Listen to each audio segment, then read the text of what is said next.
Bonjour et bienvenue sur Univers Fantasy pour cette vidéo où on va discuter de l'épisode 7 de la saison 2 des Anneaux de Pouvoir. Attention, comme d'habitude, cette vidéo contiendra des spoilers. Ok, c'est parti, cet épisode était super intense et... il y a pas mal de choses à discuter. Pour commencer très rapidement, je voulais mentionner le fait que cet épisode est intitulé Doomed to Die en anglais ou Condamné en français.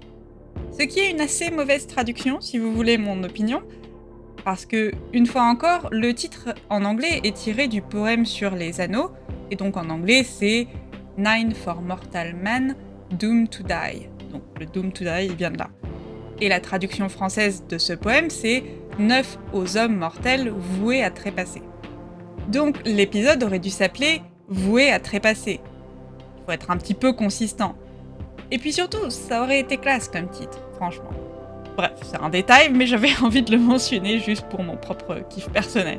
Et dans tous les cas, ça donne le ton. Que ce soit condamné ou voué à trépasser, ça annonce la couleur, on est en guerre, en Eregion, la mort se fait sentir de partout, et on a eu, comme je disais, un épisode particulièrement intense et émotionnel, et c'était à 99% excellent. Et j'ai très hâte d'en discuter, donc on va attaquer tout de suite. On va commencer en regardant ce qui s'est passé à Khazad-dûm, avec les nains, et j'étais assez contente qu'on ait un plan d'extérieur, c'est un détail, vraiment, on va s'attarder sur d'autres choses après, mais j'étais assez contente qu'on ait un plan d'extérieur, on voit pas très souvent l'extérieur de la montagne, donc voilà. Et on commence avec le roi du Rhin qui discute avec Narvi. J'ai bien aimé ce plan d'exposition parce que ça permet de voir les tas d'or qui se mettent autour de son espèce de bureau. On a déjà vu cette pièce précédemment et elle n'a jamais ressemblé à ça, il n'y a jamais eu des tas d'or partout, donc on voit bien que la maladie de la cupidité et l'anneau continuent à avoir une influence assez drastique sur le roi. Narvi amène notamment une lettre au roi qui parle de la guerre en Eregion, et le roi continue à ne pas vouloir s'en mêler et surtout veut continuer à creuser absolument pour pouvoir continuer à bénéficier des profits de la montagne. Et Narvi rappelle que Disa et Durin fils bloquent l'entrée, et on voit évidemment Durin III insister fortement, et il y a un plan où Narvi regarde l'anneau d'un air vraiment douteux, et on commence à voir bien que Durin, Disa et compagnie sont pas les seuls à trouver que le roi se comporte très étrangement. Et vraiment, il insiste sur le fait qu'il faut aller récupérer toutes les richesses, que la guerre est une opportunité pour faire du profit, etc., etc. Ce qui ne réjouit pas énormément Narvi quand même. Ils vont dans les mines en dessous et se retrouvent donc évidemment face à Durin et Disa qui protègent la mine pour empêcher les mineurs, les forgerons de la Moria, de Khazad-dûm, de continuer à creuser. Et Narvi et ses hommes disent que maintenant ils partagent la vie de Durin IV, que le cœur du roi a été corrompu par l'anneau, et ils les rejoignent donc dans leur résistance. Et au passage, Narvi annonce à Durin la venue d'un elfe, le fameux elfe qui a été banni de Khazad-dûm et de tous les royaumes nains de Terre du Milieu. Et donc, évidemment, Elrond est de retour à Khazad-dûm. Oh, j'étais tellement heureuse. Cette scène m'a vraiment fait plaisir, parce que dans la saison 1, la relation entre Durin et Elrond, c'était vraiment l'élément le plus parfait de toute la saison 1. Et là, de les revoir ensemble, ça fait vraiment plaisir. D'ailleurs, on le voit sur ces deux personnages qui ont l'air très heureux de se revoir après avoir passé une saison complète loin l'un de l'autre. On ressent vraiment cette amitié. Elle a toujours été particulièrement bien traitée, bien performée et bien exprimée par les acteurs, assez plaisant. J'ai trouvé surprenant qu'à ce moment-là, Durin ne mentionne pas qu'Elrond était en armure. Parce que sur la saison 1, il était toujours en habits normaux, on va dire, et là, il est full armure, avec une épée, pas léger, quoi. Mais évidemment, Durin est au courant qu'il y a une guerre, puis il y a eu des communications, que l'Eregion est assiégée actuellement. On en est là. Elrond est donc venu voir. Durin, on l'avait prévu, on l'avait anticipé, hein, on savait bien qu'il allait venir demander un coup de main à son pote pour défendre l'Eregion. Et quand je parlais d'un épisode émotionnel, ça rentre évidemment dans la catégorie. Les deux sont dans des situations pas faciles. À ce stade-là, Durin annonce qu'il est sur le point de démettre son père, est en train de faire un coup globalement. Et malheureusement, Elrond lui dit qu'il est dans une situation pire, puisque lui, ce à quoi il fait face, c'est la défaite. Si les nains ne viennent pas aider, ils vont échouer, et l'Eregion va tomber dans les mains de Hadar. Et c'est tellement... Les acteurs, le casting de Rings of Power est assez exceptionnel. On leur donne des textes pas forcément faciles tout le temps, des moments qui peuvent être un peu complexes, et là, ils n'ont pas énormément de temps. J'aurais adoré les voir ces deux personnages discuter des anneaux, discuter de la situation. Je pense que s'il avait eu le temps, Elrond aurait été préoccupé par le déclin de Durin III, etc. Et là, on leur demande en 5 minutes de faire passer une scène où toutes ces conversations sont sous-entendues. On imagine que Durin a peut-être mentionné le fait que la raison pour laquelle il va se battre contre son père, c'est parce qu'il y a un anneau qui est impliqué, etc. Mais on n'a pas le temps de le voir tout ça, et du coup ça repose sur des scènes très brèves, qui reposent aussi sur l'intégralité de la saison 1, où on a établi que ces deux personnages s'apprécient énormément, qu'ils ont un passé ensemble, qu'ils ont passé beaucoup de temps ensemble, etc. Donc ça fonctionne grâce à ça, et on comprend très rapidement que Durin ne peut pas ne pas aider son ami à ce moment-là, et on le voit ensuite donc faire un discours devant un groupe de nains, qui me semblait assez petit au début, mais qu'on voit ensuite est beaucoup plus large. Et il parle notamment de loyauté, et il dit aussi quelque chose que j'ai trouvé vraiment intéressant, parce que on a beaucoup de déceptions, de mensonges, de personnes qui se font avoir dans cette saison. Et là, Durin, il dit qu'il voit bien que Sauron a utilisé les anneaux des nains et leur cupidité, leur avarice, etc., pour que les nains ne soient même pas dans le conflit, qui n'avait même pas commencé, mais ils sont déjà hors du conflit parce qu'ils sont dans leur propre truc. Et qui refusent de se laisser faire. Et ça c'est vraiment... Et c'était un excellent discours. On a plusieurs très bons discours dans cet épisode, et c'était assez fort, c'était assez bien joué, l'acteur est très bon, comme je disais précédemment. Et donc on le voit, et au début c'est juste un petit groupe, et finalement non, c'est la Khazad-dûm au complet qui accepte d'aller protéger les régions, ce qui est un moment assez fort dans l'épisode, au nom de la loyauté et de l'amitié qu'il a envers Elrond, et aussi au nom de il faut aller taper sur Sauron. Et on voit donc qu'il a réussi à réunir pas mal de monde, et que l'armée sort de Khazad-dûm, très brièvement. Mais en même temps qu'il faisait son discours et qu'il préparait les armées, et d'ailleurs qu'il se met en armure et qu'il se prépare lui à partir en guerre contre Sauron, contre Hadar principalement, mais contre Sauron ensuite, pendant qu'il faisait ce discours, on voit son père qui s'arme avec une hache assez impressionnante, et qui va se diriger vers les mines qui sont en ce moment protégées par Disa et Narvi. On imagine que Durin avait décidé de laisser quelques personnes à l'arrière pour empêcher que la montagne soit creusée un peu plus profondément.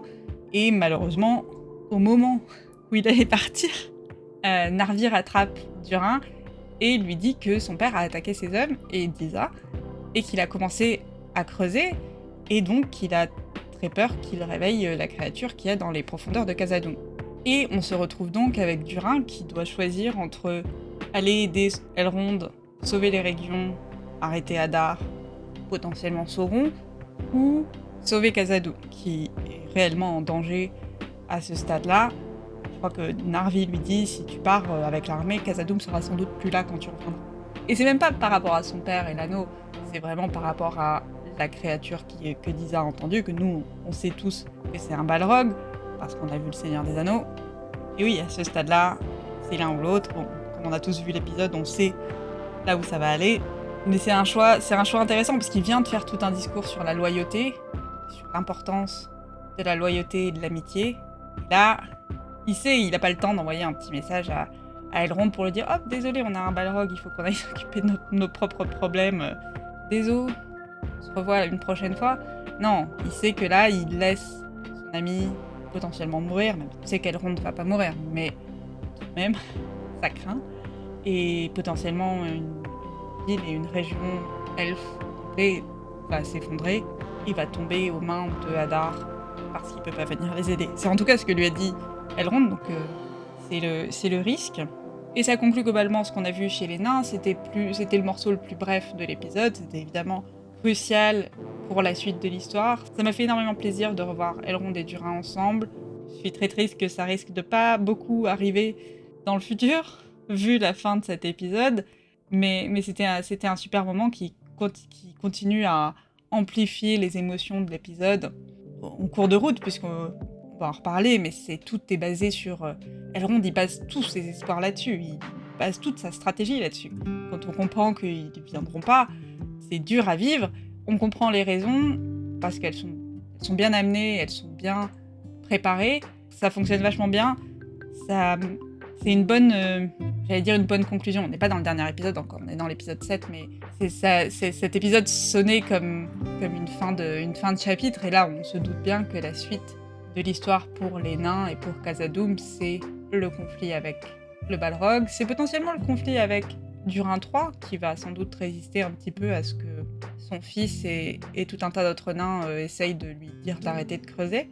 C'était une bonne partie de l'épisode, c'était c'était des bons moments à passer à Khazad-dûm, c'était très plaisant, et c'était aussi le plus petit moment de l'épisode, puisque tout le reste, on est en Eregion, on est sur la guerre qui se passe là-bas, et donc, on y va immédiatement. J'ai tendance à dire Eregion, mais Eregion c'est la région, la ville c'est Ostin Edil. Là, pour clarifier un peu ce dont je vais parler de Ostin Edil, qui est la ville dans laquelle habite Celebrimbor, là où sont les forgerons, etc. Et c'est la ville qui est en ce moment assiégée. Et on comprend dans un dialogue un peu plus tard que là, le siège il se déroule depuis quelques semaines, et que globalement, pour l'instant, c'est surtout des attaques à distance avec les catapultes, qui détruisent en grande partie la ville, on le voit assez régulièrement, mais que la ville est protégée par le fleuve, le Glanduin, qui empêche l'armée de Hadar d'attaquer directement la ville. Cependant, Hadar et ses orques, et ses Uruk, ont évidemment un plan qui va être de détruire la montagne à côté. On voit au passage que Arondir est arrivé en Eregion, ce qui sera important pour plus tard, mais comme je disais, Hadar utilise les catapultes pour détruire une partie de la montagne et pour damer, pour créer un barrage sur donc, le Glanduin, la rivière, et ce qui va leur permettre de traverser. Les images sont assez spectaculaires, j'y connais rien en termes de FX, mais les visuels sont magnifiques, c'est tout à fait crédible et réaliste pour autant que je puisse dire, et les plans de la ville en feu, en cours de destruction et tout ça sont assez fabuleux, et on a aussi tout un tas de plans sur l'armée dans l'autre sens, avec les catapultes, avec les orques en marche et tout ça, et pareil, c'est assez impressionnant, visuellement parlant. On voit donc les remparts de la ville qui sont défendus par des elfes, mais on a une attaque globale qui est maintenant en dessous des remparts, en dessous de la ville, hein. Et les orques amènent des machines de guerre qui sont là pour détruire les murs de la forteresse, et donc ça se présente pas très bien pour les elfes de l'Eregion, qui sont pas vraiment habitués à se battre, hein. Je crois que je l'ai déjà dit dans quelques vidéos précédentes, mais le deuxième âge c'est plutôt un âge paisible, il n'y a pas de guerre et tout ça, et donc les elfes qui habitent là n'ont pas vraiment l'habitude de se fighter avec des orques. Évidemment, on va parler ensuite, j'aurais dû réexpliquer avant, mais là on se concentre sur ce qui se passe à l'extérieur de la ville, et ensuite on parlera de ce qui se passe dans la ville, ce qui va être un peu étrange, parce que du coup, évidemment, les histoires se croisent, etc., mais c'est la seule façon que j'ai trouvé de le faire de façon logique. Donc oui, là on se concentre sur ce qui se passe à l'extérieur, et ensuite on parlera de ce qui se passe à l'intérieur.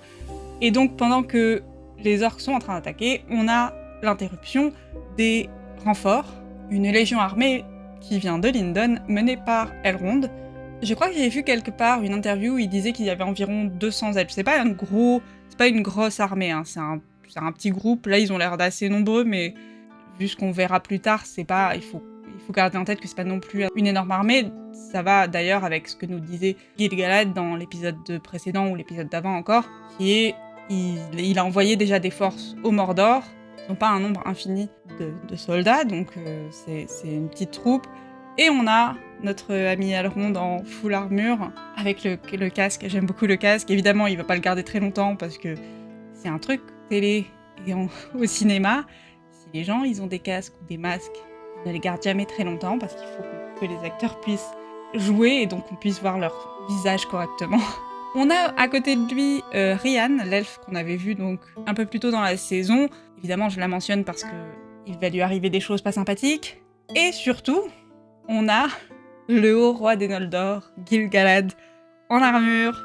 Gil-galad, il fait partie de ces personnages qui m'ont un petit peu déçu tout le long de cette saison, qui n'étaient pas à la hauteur de ce que j'aurais voulu qu'il soit. Et là, dans cet épisode, lui et Arondir, c'est pas qu'il m'a déçu, c'est qu'il est jusque-là, il avait pas beaucoup de choses particulièrement intéressantes à faire, même si j'aime beaucoup la scène avec les Ents et tout ça, mais lui et Arondir, là, dans cet épisode, c'était particulièrement excellent.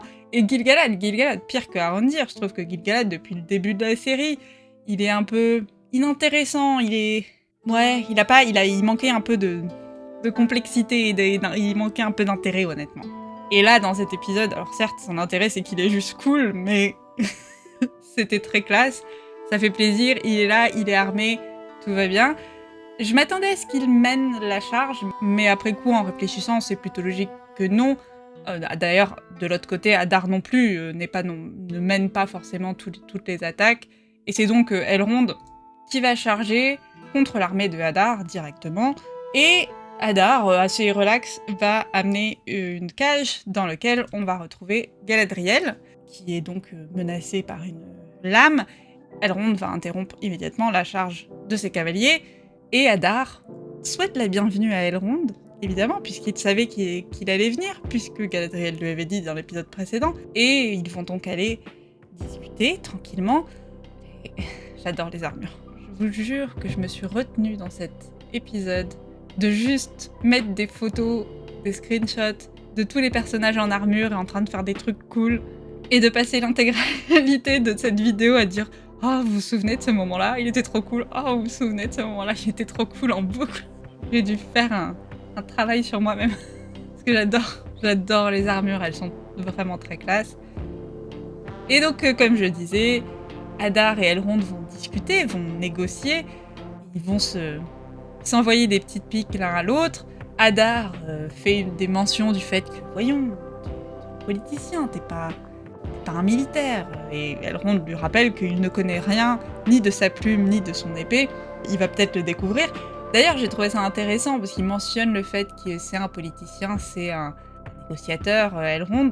Et ensuite, quand Elrond va utiliser ce talent-là un peu contre lui, il a l'air surpris et tu te fais avoir si tu commences à discuter. Justement, tu sais que Elrond, son point fort, c'est de savoir parler et négocier. Donc, bref.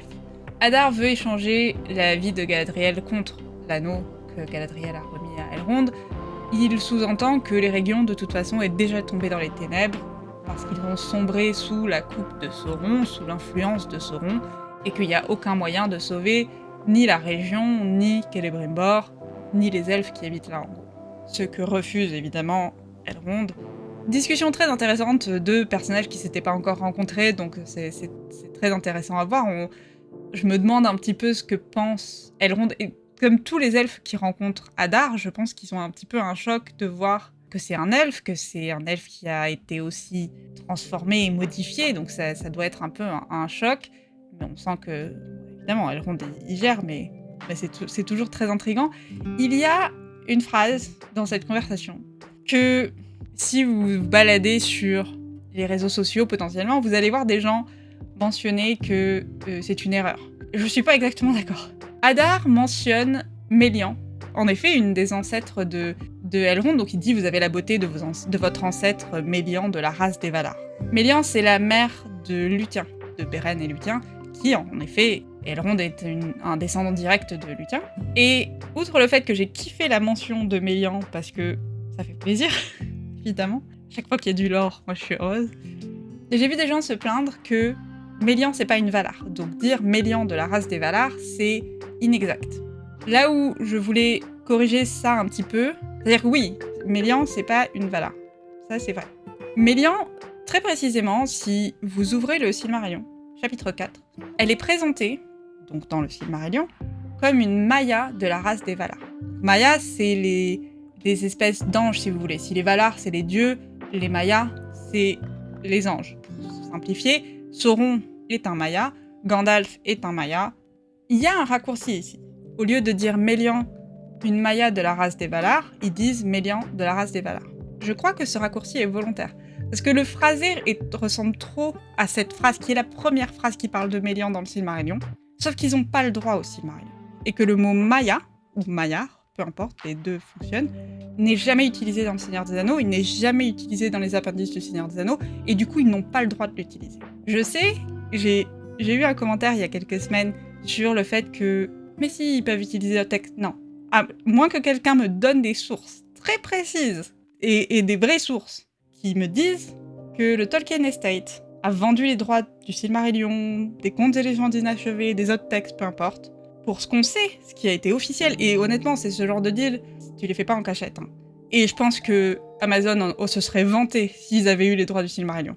On sait, pour sûr, qu'ils utilisent les appendices du Seigneur des Anneaux et les éléments qu'il y a dans le Seigneur des Anneaux. C'est d'ailleurs écrit à la fin de l'épisode, à la fin de tous les épisodes, et qu'ils n'ont pas le droit de toucher aux mots qui sont très spécifiques à Tolkien. Évidemment, ils peuvent utiliser le vocabulaire anglais normal, mais ils ne peuvent pas utiliser un mot comme Maya ou Maillard qui n'existe que dans le Silmarillion. On sait aussi qu'ils ont négocié très dur pour avoir certains mots ou certains noms comme Anatar. Anatar, c'était pas dans le Seigneur des Anneaux, c'était pas dans les appendices. Par contre, on sait, parce que là, pour le coup, on a des sources qui nous disent que les scénaristes et Amazon en général, et les producteurs, ont négocié pour pouvoir, avec le Tolkien Estate, qui gère les droits, ils ont négocié de pouvoir utiliser le nom Anatar. Et on ne sait pas exactement comment se sont passées ces négociations, et qu'est-ce que a promis l'un pour l'autre, etc. Mais on sait que Amazon Prime a garanti 5 saisons au Tolkien Estate. Ça n'arrive jamais ce genre de deal. Pas aujourd'hui, il y a 10 ans peut-être, il y a 20 ans peut-être. C'est pour ça que moi je suis pas très inquiète quand les gens ils discutent à l'infini des audiences qui sont tout à fait correctes. Les audiences, elles font à peu près, de ce qu'on sait, elles font à peu près la même chose que The Boys. Donc pas d'inquiétude. Mais même si elles fonctionnaient pas, ils ont un deal qui garantit 5 saisons. Et on peut imaginer que pour avoir ce genre de deal-là, le Tolkien Estate a accepté de donner certains mots comme Anatar. Je pense que c'est la valeur que peuvent avoir ce genre de termes-là. Et plein d'autres choses, évidemment, et beaucoup d'argent, et plein de trucs. Mais tout ça pour dire, une grosse parenthèse, pour dire, si vous voyez des gens dire « Ah, Mélian de la race des Valar, c'est une erreur », je pense que techniquement c'est une erreur parce que c'est une Maya de la race des Valar. Mais si vous regardez un petit peu, les Mayas, c'est des sous-Valar en fait. Donc ça peut techniquement être correct, c'est un peu maladroit. Je pense que c'est dû au fait qu'ils n'ont pas le droit à ce mot-là. Pourquoi ils se sont sentis... Et là, ça devient plus intéressant. Pourquoi ils se sont sentis... se sont dit, on va mettre cette phrase-là, où on mentionne Mélian, alors qu'on peut pas vraiment expliquer qui elle est, on peut pas utiliser le mot qui la décrit le mieux, mais on fait quand même une ligne de dialogue pour Adar où il parle de ça. Ça met plein de théories en place, ça met plein d'idées en place. C'est peut-être juste qu'ils veulent faire du name drop, histoire de dire « Regardez, on a du lore et tout ça », peut-être. Je sais qu'il y a plein de gens qui adorent théoriser sur qui pourrait être Adar, parce que là, ça rajoute un élément dans la catégorie qui est Adar, depuis combien de temps il est sur la Terre du Milieu, qui il a connu, qui il a croisé et tout ça. Là, ça veut dire qu'à un moment donné dans sa vie, il a été Adorias. Donc, comment ? Ça implique plein de choses qui peuvent être intéressantes. Moi, je théorise pas trop sur Adar parce que je pense que qui ça pourrait être si c'était un personnage connu. Comme ils n'auront pas les droits, et on retombe sur l'histoire des droits, ils l'expliciteront jamais. Donc, si vous pensez que c'est Maglor, pourquoi pas. Mais comme de toute façon, ça sera jamais confirmé, je pense pas, peut-être. C'est pas très grave. Je trouve le personnage d'Adar tellement intéressant en lui-même tout seul, comme un personnage original, que j'ai pas eu le besoin, j'ai pas ressenti le besoin d'aller chercher s'il était quelqu'un d'autre en fait. Surtout saison 2. Saison 1, c'était curieux, on se demandait un petit peu ce qu'il était, tout ça. La saison 2, là, je l'ai trouvé passionnant. Ouais, j'ai pas vraiment ressenti le besoin d'aller farfouiller. Ah, parce qu'il a dit ça, ça doit vouloir dire qu'il est telle personne ou telle personne, etc. Bref. Tout ça pour dire qu'on a eu encore un drop tolkienien qui, oui, était légèrement inexact, mais pas suffisamment pour péter une durite. J'ai vu des gens péter des durites. Faut se calmer. Comme je disais, Elrond est un politicien, et il sait quoi dire pour créer des ennuis dans le camp de Hadar, et j'ai adoré cette intrigue-là. Comme je disais tout à l'heure, comme je disais à l'instant, j'aime beaucoup le personnage d'Adar, et surtout j'aime beaucoup ce qui se passe avec les orques, avec les Uruk. Parce que là, Elrond dit « Non, je veux pas, je ne te donnerai pas d'anneau en échange de la vie de Galadriel, on va se retrouver sur le champ de bataille, et ça va coûter la vie à plein de tes hommes, à plein de tes Uruk, tes enfants. » Et il demande si est-ce que c'est ça que tu veux, toi qui te prétends être le père des Uruk, et est-ce que c'est ça que tes enfants veulent? Et on voit donc cet orc qui est... Il a sans doute un nom, j'aurais dû regarder. Et représente un petit peu dans tout l'épisode celui qui doute, celui qui commence à regarder Hadar et se dire mais est-ce qu'il se comporte pas exactement comme son? Et j'ai trouvé ça vraiment intéressant. C'est après tout Hadar, on l'a vu dans le tout premier épisode de la saison 2, il s'est présenté comme le gars qui voulait pas juste sacrifier les orques pour aller à la conquête du pouvoir. Pourtant là, son obsession pour Sauron fait qu'il est prêt à sacrifier beaucoup de ses enfants au nom de « il faut arrêter Sauron ». Qui est un bon parallèle aussi avec Galadriel, tiens d'ailleurs, j'y pense en regardant cette image. Parce qu'elle était prête à sacrifier pas mal de choses en saison 1. La version saison 2 de Galadriel est un peu différente, mais en saison 1, son obsession pour trouver et arrêter Sauron fait qu'elle a coupé beaucoup de... Elle sacrifiait pas mal de choses. Le parallèle entre Galadriel et Hadar est assez intéressant. Ce qui d'ailleurs, c'est en partie ce qu'il a utilisé aussi dans l'épisode précédent. Le fameux « on se ressemble, toi et moi », entre l'ennemi et le héros. J'ai vraiment beaucoup apprécié la conversation entre ces deux personnages intelligents, et ça se voit, ça se ressent dans leur dialogue. Elrond qui se fait pas manipuler, qui perd pas le pied quand on parle de ses ancêtres, quand on parle de l'anneau et tout ça, il montre pas, il reste poker face, il montre pas qu'il est surpris que Hadar ait autant d'informations, etc. Et comme il refuse donc de donner l'anneau en échange de la vie de Galadriel, il demande à Hadar de pouvoir dire adieu. Et... Ok, avant que je parle du truc, je vais juste parler. Il y a une toute petite ligne il y a 2 petites lignes de dialogue que j'ai trouvées intéressantes, qui est Elrond demande à Galadriel de lui pardonner. Ce qui est intéressant parce que Galadriel s'est foutue un peu dans la mouise toute seule, en dehors du fait que une partie de Sauron c'est sa faute. Elle a aussi demandé dans l'épisode d'avant encore, de rester en arrière pour pouvoir permettre à Elrond et à sa compagnie de partir. Donc c'est pas entièrement sa faute. Là évidemment il choisit de ne pas la sauver, mais je pense que de toute façon Galadriel c'est le choix qu'elle aurait fait puisqu'elle veut protéger les anneaux par-dessus tout, donc c'est pas surprenant. Et Galadriel répond gagne la bataille. Et donc c'était un bon micro-échange entre les deux. On sent que le conflit est parti. Bon là de toute façon ils sont dans une situation tellement catastrophique que bon, le conflit il est secondaire, leur conflit à eux il est secondaire, mais il y a quand même une compréhension entre les deux. Et il se passe un truc après qui m'embête. Oh. C'est pour ça que tout à l'heure j'ai dit 99% de l'épisode est excellent. Parce que oui, tout ce que je vais dire après ce moment-là, ça va être que du « oh c'était trop bien, oh c'était génial, oh là là que c'était fabuleux ». Et ça, c'était pas fabuleux. Et j'ai pas de problème avec le fait qu'il lui touche le visage, j'ai pas de problème avec le fait que ces deux personnages expriment de l'affection l'un envers l'autre. Je pense que ce sont de très bons amis, et qu'ils doivent absolument, pour des raisons qui sont compliquées à expliquer, si je veux pas spoiler, rester uniquement des amis. Ok, donc là, Elrond va embrasser Galadriel. Bah, Galadriel fait une tête après qu'ils se sont embrassés, elle a l'air choquée. Ok, j'ai vu des interviews de l'acteur qui joue Elrond qui disait que c'était pas un baiser romantique et que c'était évidemment pour dissimuler le fait qu'il lui donne quelque chose pour qu'elle puisse s'échapper, et aussi pour lui dire adieu, et que ces deux personnages, ils ont une connexion très proche et tout ça et tout ça. Ok, je suis d'accord avec ça, moi c'est aussi comme ça que je l'ai interprété cette scène. Il n'empêche que c'est un choix de les faire s'embrasser.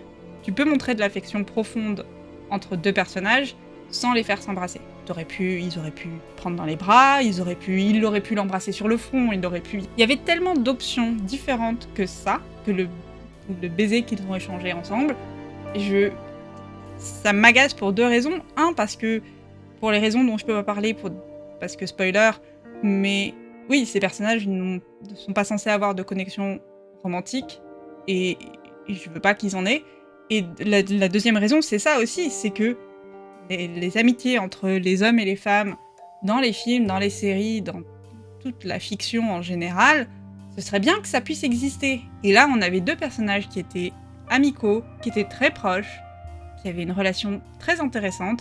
Elle n'avait pas besoin de ressembler de près ou de loin à une romance.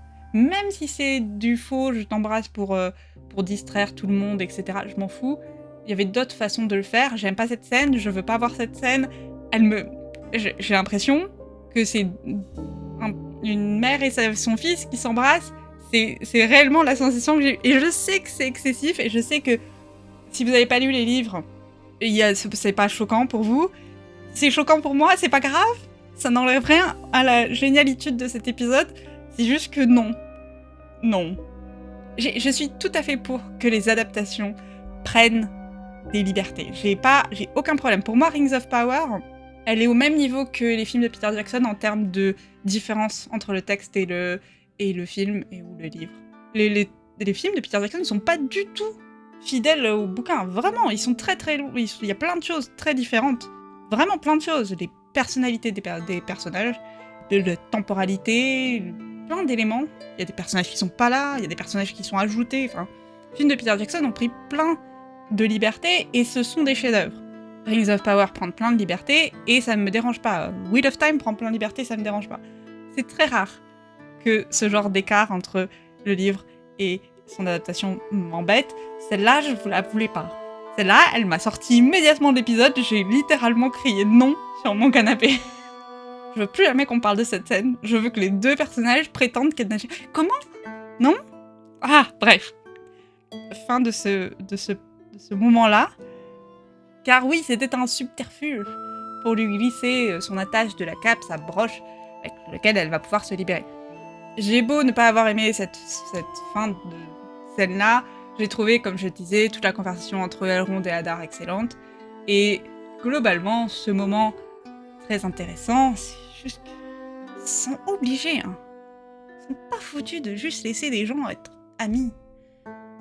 Elrond sort de cette discussion et il garde la confiance. Vorohil, qui est à côté de lui demande pourquoi il est aussi confiant, pourquoi il pense à ce point-là qu'il va gagner. Et il lui dit en elfique qu'il sait qu'il n'y a pas d'inquiétude, enfin il n'y a pas d'inquiétude à avoir. Il n'est pas très inquiet parce que les nains de Khazad-dûm vont venir l'aider. Donc tout est relax, tout va bien. Et il dit même à Vorohil d'aller chercher l'armée des nains, globalement, pour les amener là où ils sont. On voit ensuite Elrond partir et quasi immédiatement, les scènes suivantes qu'on voit à l'extérieur de la ville, c'est l'attaque, le conflit a commencé, la bataille a commencé. J'ai trouvé ça dommage finalement qu'on ait eu la charge de la cavalerie tout à l'heure qui a été interrompue. Et ensuite, quand on reprend le combat, clairement la charge a déjà eu lieu et on est sur l'après et pas longtemps après, clairement. Je me demande si avoir une vraie collision de deux armées, c'est vraiment trop compliqué, trop cher. Je sais qu'on l'a eu évidemment dans Le Seigneur des Anneaux de Peter Jackson. Peut-être c'est vraiment complexe d'avoir surtout des chevaux versus des cascadeurs, etc. Parce que clairement, ils ont fait en sorte qu'on la voit pas. On a jusqu'avant, ils se sont arrêtés à quelques centimètres, et là on a le juste après. Il y a eu la charge et ils sont en train de se battre. On a juste pas eu l'entre-deux. On voit les elfes combattre les orques de partout, donc on a dans la forêt à gauche, et on en voit quelques-uns aller vers la ville. Et ce que j'ai trouvé bien à ce moment-là, c'est vraiment un plan de 10 secondes, mais je trouve que ça rajoute du réalisme et c'est intéressant à voir, c'est qu'on voit que les chevaux galèrent dans la boue. Parce qu'évidemment, on est là dans ce qui reste du fleuve, donc ça doit être encore très humide, il y a sans doute beaucoup d'eau encore, etc. Même si ça peut permettre à des gens à pied de passer d'un bout à l'autre. À cheval, c'est sans doute pas une bonne idée. J'ai trouvé ça bien de montrer que les elfes ils sont handicapés finalement par le fait qu'ils sont à cheval. On voit Elrond se battre, et on voit aussi que les elfes sont clairement en nombre inférieur, mais bien meilleurs guerriers. Ils trucident tout un tas d'orques assez facilement. D'ailleurs, en parlant des orques, on a vraiment plein de bonnes têtes d'orques. Ils se sont fait plaisir avec les prosthétiques et tout ça. Ils ont tous plein de designs qui sont parfois amusants, parfois terrifiants, parfois crades. Et les acteurs qu'ils ont pris, les cascadeurs et les acteurs qu'ils ont pris, s'amusent comme des petits fous à faire des têtes de psychopathes et tout ça. Celui-là, il était vraiment particulièrement fun à voir. C'est horrible, il vient de tuer un cheval, etc. Il se fait tuer par Elrond assez rapidement, mais c'était vraiment... Il y a du bon orc dans cet épisode. Il y a du bon orc globalement dans toute la série, mais dans cet épisode, il y en avait plein. Il y avait de la diversité d'orcs. J'ai apprécié ça. La ville continue à se faire attaquer et le siège se passe pas très bien parce que les orques clairement passent les murailles, les remparts et se battent partout. En fait, on les voit pas encore dans les rues, etc. Mais clairement, ça se passe pas super bien et la bataille continue jusqu'au début de la nuit. Globalement, l'épisode, si on met de côté le moment où Elrond va demander de l'aide à Durin, l'épisode se passe sur 2 jours, et 2 jours et une nuit. Donc on a le jour d'avant, le jour qu'on vient de voir avec Adar et Elrond qui discutent, etc. La charge précédente, tout ça. La nuit, et évidemment, ils attendent que l'armée de Durin arrive au lever du jour. Mais en attendant, ce moment-là, la bataille continue et fait beaucoup plus de dégâts côté orc, côté Adar, que ce qu'ils avaient anticipé, au point où on vient demander à Adar s'il faudrait pas se retirer, s'il faudrait pas changer de stratégie en tout cas, parce que beaucoup de d'Uruk meurent, et Elrond et sa compagnie se débrouillent particulièrement bien. Et Adar refuse, Adar dit on continue à se battre, et dans la continuité de la discussion, plutôt dans la tente, avec les petites piques de Elrond, Lorc lui dit mais tu nous as dit que tu nous aimais, et là t'es en train de nous sacrifier. Ça, il le dit pas, mais c'est sous-entendu. Et Adar répond qu'il les aime autant que son cœur lui permet d'aimer des gens.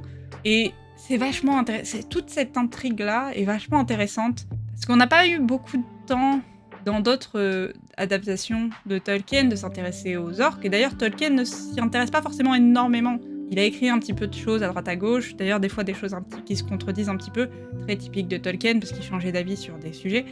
Mais c'est assez intéressant de se dire, oui, le premier âge, les orques ont fait les guerres de Morgoth, ils sont morts par milliers, par millions, et on l'a vu au début de la saison, Sauron voulait globalement continuer à sacrifier les orques sans y penser, et Adar est arrivé en disant non, et là, il reproduit le même schéma, et c'est intéressant de voir que les orques, ils sont pas forcément partants pour se faire trucider, même si je pense pas que l'idée c'est de réhabiliter les orques forcément.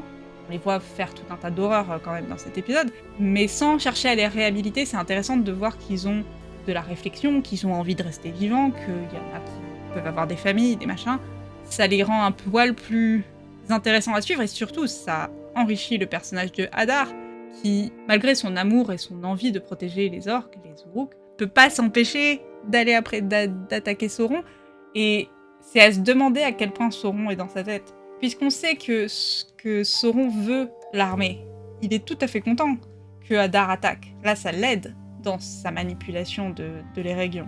Du coup, l'obsession de Adar, on se demande à quel point elle est poussée par la petite voix de Sauron au fond de son crâne. Bref, j'ai trouvé ça vraiment intéressant. Il y a eu un regain d'intérêt pour Adar dans cet épisode pour moi, et dans le dernier aussi, mais ouais, j'étais vraiment à fond. De toute façon, cet épisode est excellent à tout. Plein de points.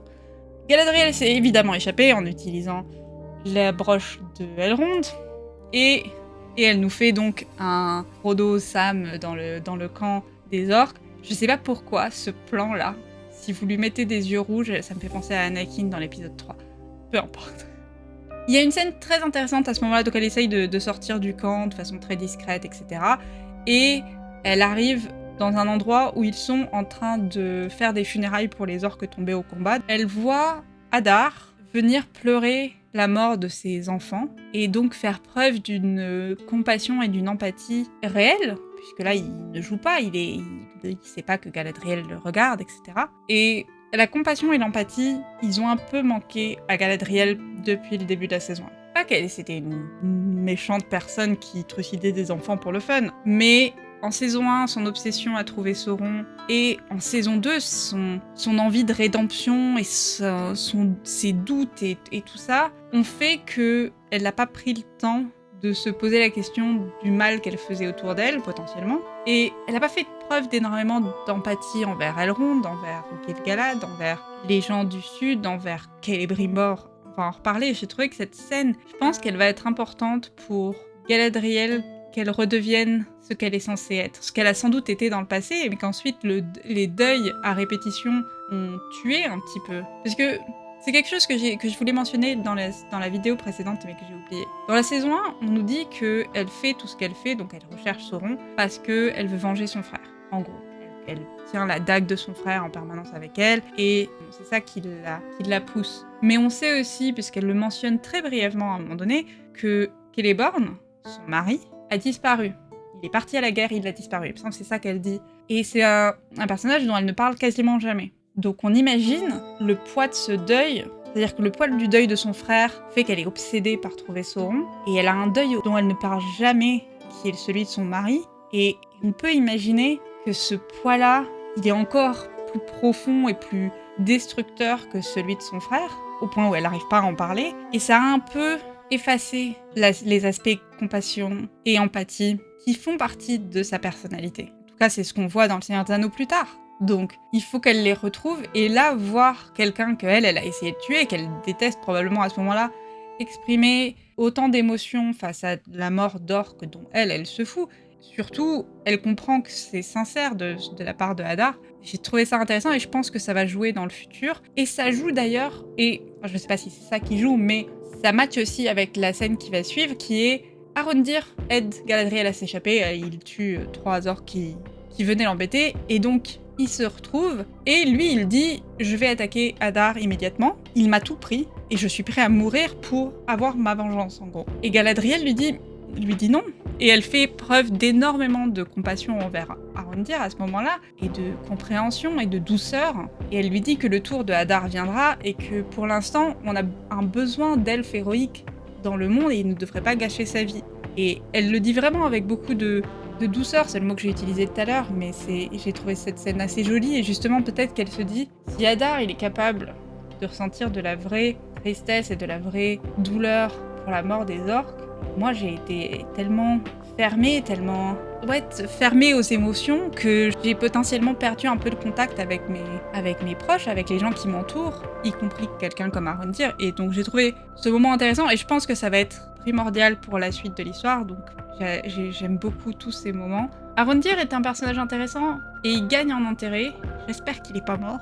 Parce que oui, à ce moment-là, ses amis, ses collègues sont morts au début de la prise des Terres du Sud par les orques. La femme qu'il aimait est aussi morte quand le Mordor a été créé, et la bataille qui a suivi. Et donc en effet, il a tout perdu, mais parler à Galadriel lui a redonné de l'espoir, un petit peu en tout cas, lui a redonné l'envie d'aller continuer à se battre. J'ai trouvé, il y a plein de choses intéressantes qui pourraient mener vers des trajectoires de personnages qui sont vraiment potentiellement passionnantes, surtout pour Galadriel, parce que Galadriel, on en a discuté plein dans les vidéos précédentes jusque-là, elle n'était pas aidée, et c'était pas superbement bien écrit la façon dont son personnage était présenté, mais là je trouve qu'on va vers quelque chose de plus intéressant, et évidemment la conversation qu'elle a à la fin avec Celebrimbor était géniale. Et je pense que tous ces petits moments sont liés, même le bisou avec Elrond que je déteste, mais Elrond fait preuve, ils auraient pu faire autre chose. Bref, Elrond fait preuve d'émotion et d'envie de connecter avec Galadriel à ce moment-là. Ensuite, elle voit Hadar exprimer des émotions aussi. Elle veut sauver Arondir, qui était sur le point de se suicider globalement. Et ensuite, évidemment, elle connecte avec Celebrimbor. Je trouve tous ces petits moments intéressants, même ceux qui m'agacent. Et très bénéfique pour le personnage de Galadriel, que du positif là-dessus. Pendant tout ça, le combat continue sous les remparts de Ost-Anidil, et les elfes perdent un petit peu espoir. On voit dans quelques discussions, on voit plein de morts autour d'eux, et Elrond continue à encourager ses troupes, tout en disant que Durin va arriver et qu'il faut juste tenir jusqu'au matin. Ils essayent tous de détruire les machines qui s'en prennent aux murs et aux murailles pour empêcher que les murs tombent. Et on a donc Rian notamment qui dit que si elle arrive à avoir un bon angle de vue, elle pourra détruire potentiellement une de ces machines. Et au moment où elle s'apprête à le faire, elle se fait transpercer de plein de flèches, et elle a un moment très classe où elle enlève une flèche de son dos pour l'utiliser et l'envoyer sur la machine en question. Et elle réussit donc à faire énormément de dégâts. Bonne chose pour la bataille, très mauvaise chose pour Rian, qui termine son aventure ici. Repose en paix. C'était un moment très classe et triste. C'est dommage que ce C'est un peu le cas pour tout un tas de personnages qui sont morts jusqu'à maintenant, c'est que c'était des personnages intéressants mais qu'on n'a pas vraiment eu assez de temps passé avec eux pour avoir une vraie réaction émotionnelle. Bon, je ne vais pas prétendre que j'ai pleuré devant cette scène-là. On comprend qu'elle peut affecter Elrond qui lui, on le sait, a passé un peu de temps avec elle.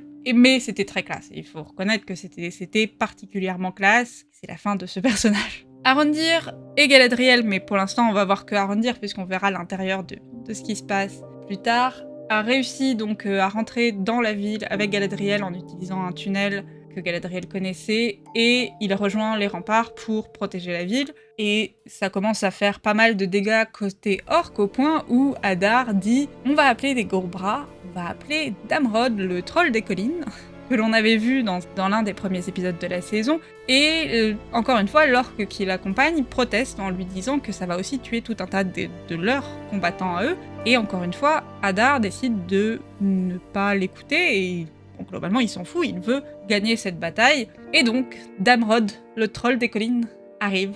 J'ai adoré. De toute façon, ok, là, particulièrement là, je sais que j'ai déjà dit avant, mais là, à partir de ce moment-là, globalement, c'est juste moi qui vais dire « Oh là là, que c'était trop classe, oh que c'était trop cool, oh que c'était trop bien ». J'espère que vous êtes prêts. Ça peut être répétitif. Le troll était trop classe. Il était bien, il était réaliste. Les elfes qui sont sur les remparts essayent de le tuer, notamment Arondir, avec des flèches. Ça lui fait rien du tout. Il se protège avec des orques. Très classe. Et surtout, à chaque fois qu'on voyait un peu son visage de façon un peu claire, il est super expressif et il fait des grimaces, il enlève des flèches qui lui sont dans la tronche et tout ça. C'était du bon troll, ok? J'ai adoré toutes les séquences avec le troll, et une galère à essayer de le tuer. On voit Elrond qui essayait de détruire une des machines de guerre, le troll l'envoie balader. Elrond réussit quand même à casser quelque chose qui va dans le troll, qui lui rentre dedans. De toutes les scènes. Regarde-moi ce troll, comment il est trop classe! Je vous ai déjà dit que j'étais fan de fantasy, du coup moi les créatures fantastiques, c'est mon dada. On a l'arrivée spectaculaire, majestique de Gil-galad, qui utilise un harpon pour faire tomber le troll. C'est classe, c'est magnifique. Regardez-moi cette armure, comment elle est trop belle. L'armure sur Gil-galad et sur le cheval. Oh, il se bat avec une lance, trop classe. Toutes les scènes plus tard, je crois que j'ai galéré à faire des screenshots parce que comme ils se battent vite, je crois que je mettais pause sur ma vidéo, c'est flou.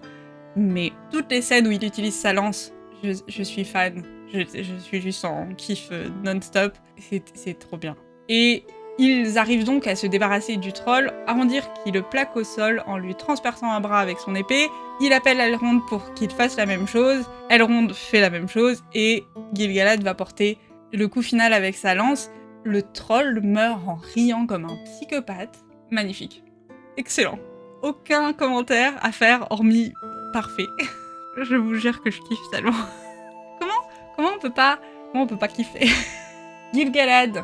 J'ai déjà dit que j'aimais la Gil-galad en armure? Je crois que je l'ai déjà dit. Elrond lui dit « Tu devrais pas être là, t'es le roi des Noldor ». Et Gil-galad dit qu'il devait venir en aide, qu'il vient là où il est nécessaire. Globalement, il est venu parce qu'ils sont en train de tous se faire tuer et qu'ils sont en train de perdre. Et d'ailleurs, à ce moment-là, on entend donc les cornes au loin et tout ça. Et on comprend que Adar est en train de rallier son armée et de contre-attaquer face au regard un poil désespéré, on va dire, de tous nos protagonistes. Il réunit donc ses troupes et contre-attaque. L'orque que l'on voit actuellement à gauche sur l'image, mais cet orque-là, il abandonne l'armée. En tout cas, il ne va pas attaquer à ce moment-là, puisque c'est celui qui avait fait, pendant tout l'épisode, qui avait fait des commentaires sur le fait que Adar laissait mourir ses orques. Il refuse de le suivre, et ça va être sans doute un des éléments qui va pousser un certain nombre d'orques à rejoindre Sauron. J'imagine que c'est vers là qu'on va. Gil-galad est pas heureux. Honnêtement, j'ai juste mis cette image parce que je revoulais un plan avec l'armure qui était de jour et pas de nuit. On arrive donc à la fin de la nuit, et Elrond tourne les yeux, puisque vers le nord, je crois qu'il dit « Est-ce que le jour se lève et est-ce que Durin va arriver ?» Un seul cavalier apparaît, c'est Vorohil, qui vient, il est blessé, il a des flèches plantées dans le corps de partout. J'imagine qu'on perd aussi Vorohil. Je doute qu'il survive à l'état dans lequel il était. Et surtout, il dit à Elrond que Durin a rappelé ses armées et que les portes de Khazad-dûm sont maintenant fermées. Elrond juste refuse. il refuse de le croire, il est dans le déni total. Il va rester globalement à genoux par terre, à refuser d'accepter cette information jusqu'à la fin de l'épisode. Gil-galad prend le relais, j'imagine, et il se prépare pour un dernier baroud d'honneur, un dernier acte de résistance face à Hadar. Globalement, ils sont 5, et Hadar est genre vénère, genre c'est bon, ok, on s'est battu pendant une journée et une nuit complète, là, c'est fini. Baston, encore une fois, tout autour de lui, plein d'orques avec des super designs, des super prosthétiques, des super maquillages, je kiffe. Les armures, les épées, les accessoires, tout est splendide. Le roi des Noldor avec un elfe sylvain à ses côtés. Je voulais un plan avec ces deux-là parce que c'est un élément qui est peut-être pas très souvent mentionné, mais Gil-galad, c'est pas le roi de Arondir. Arondir, son roi, c'est Thranduil. L'E-Pace dans The Hobbit, si vous voulez. Petite interruption depuis le montage. Je raconte n'importe quoi. Le roi des elfes sylvains à l'époque, c'était Orofer, le père de Thranduil. Le reste tient la route, Gil-galad n'est quand même pas le roi d'Arondir, mais c'est bien Orofer, à l'époque, qui régnait sur les elfes sylvains et pas Thranduil. Désolée. Parce que c'est un elfe sylvain et Gil-galad c'est le haut roi des Noldor. J'ai trouvé ça intéressant que c'est un peu la première fois enfin, sauf Galadriel et Arondir dans la fin de saison 1, mais tous les groupes de la Terre du Milieu, qui qu'ils soient, ils vont se retrouver impliqués dans le conflit contre Sauron à un moment donné. Donc j'ai trouvé ça intéressant qu'à ce moment-là, on commence à avoir un petit peu de variété de groupes d'elfes, etc. Et accessoirement, je me suis demandé si on allait voir Thranduil dans Rings of Power, et est-ce qu'il pourrait re-recruter l'E-Pace. Bref, il se prépare donc à la dernière bataille. Comme je disais, ils sont 4. J'ai bien aimé, il y a un plan, quand ils se remettent en ligne, les quelques elfes restants, on a un plan de dessus qui montre un peu la dévastation, la boule. Vraiment, il reste pas grand-chose, il y a beaucoup de morts partout. C'est assez tragique à tous les points. La bataille commence, Arondir va immédiatement s'en prendre à Hadar, et ça va pas très bien se passer parce qu'il se fait immédiatement poignarder. Très rapidement, le combat entre les deux ne dure vraiment pas longtemps, pourtant on sait que Arondir est un excellent combattant, on l'a vu à plusieurs reprises dans cette saison, évidemment la saison dernière, mais dans cette saison j'ai trouvé qu'ils ont insisté sur le fait que Arondir était particulièrement bon, et je me demande si c'était pas pour que le spectateur se dise « Ok, Arondir qu'on a vu être super méga badass toute cette saison, c'est un minable. » Désolé Arondir. Mais c'est un minable face à Hadar.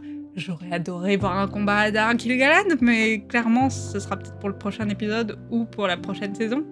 Bref, pauvre Arondir se fait poignarder, j'espère vraiment qu'il est pas mort. Je veux pas que ce soit la fin de ce personnage, je suis très curieuse de voir où peut aller ce personnage, et c'est l'un des personnages originaux qui vient pas des textes. Du coup moi j'ai aucune idée, et Hadar aussi d'ailleurs, peut-être, sans doute, et du coup j'ai aucune idée d'où ils vont aller ces personnages. Et du coup je veux pas qu'ils meurent, parce que pour moi c'est le plus grand mystère, et ça rend la série encore plus intéressante, que j'aurais trouvé de toute façon intéressante, même s'il n'y avait pas eu des personnages originaux, mais ça rajoute un petit peu. Et vraiment, ce combat, il se passe pas bien, il finit en lui donnant un coup de pied dans la tronche. C'est un peu dur pour Arondir. J'espère vraiment qu'il va survivre. Les orques continuent à s'en prendre au mur, et les remparts de Osten-Idil cèdent enfin. Et les orques se précipitent dans la ville de Celebrimbor, et ils ne rencontrent pas énormément de résistance malheureusement, puisque la majorité des soldats sont déjà morts. Comme je disais, Elrond est juste choqué. Il ne réagit même plus, il est désespéré face à la trahison de Durin. C'est un peu triste parce que je continue à beaucoup apprécier ces deux personnages, et parce que je pense que Durin a fait le seul choix qu'il pouvait faire, mais au final c'est une trahison. Et évidemment que j'ai remarqué la chaîne autour de son cou à ce moment-là. C'est un peu une décision absurde de prendre l'anneau avec lui. J'entends bien que le laisser... T'aurais pu le laisser à Círdan, Círdan il aurait protégé l'anneau. Peut-être qu'ils espéraient pouvoir l'utiliser à ce moment-là pour sauver des vies, etc. Bref, Hadar arrive, il repère Elrond, et Elrond essaye vaguement de se battre, mais il est vraiment plus en état à ce stade-là. Et Hadar a maintenant Nenya, l'un des 3 anneaux des elfes, et c'est la merde. Et je sais pas ce qui va se passer. Parce que comme je disais, Hadar est un personnage original, et les anneaux des elfes, globalement tout ce qu'on sait dans les textes, c'est Celebrimbor a créé les anneaux des elfes sans la participation de Sauron, et ensuite il les a passés à Gil-galad, qui les a donnés à Galadriel et Círdan, et en a gardé un. Et c'est globalement tout ce qu'on sait. Et Sauron n'a jamais mis les mains sur les anneaux des elfes. Mais on n'a pas vraiment de détails. Du coup, Ok, on se doute que cet anneau, il va retourner sur la main de Galadriel à un moment donné, mais je sais pas comment, je sais pas combien de temps, je sais pas... Oh, j'aime bien ne rien savoir.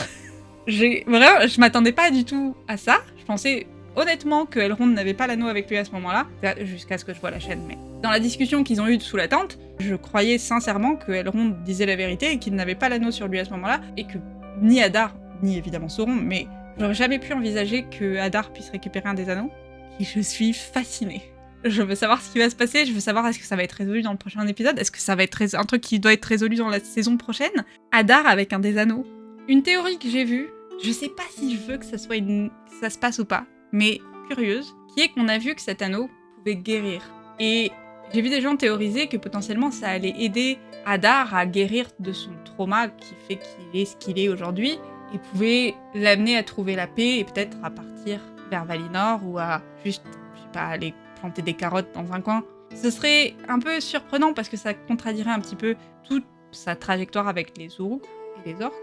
Mais vu qu'à un moment donné, Sauron va finir par récupérer son armée, je me demande si l'anneau va l'aider.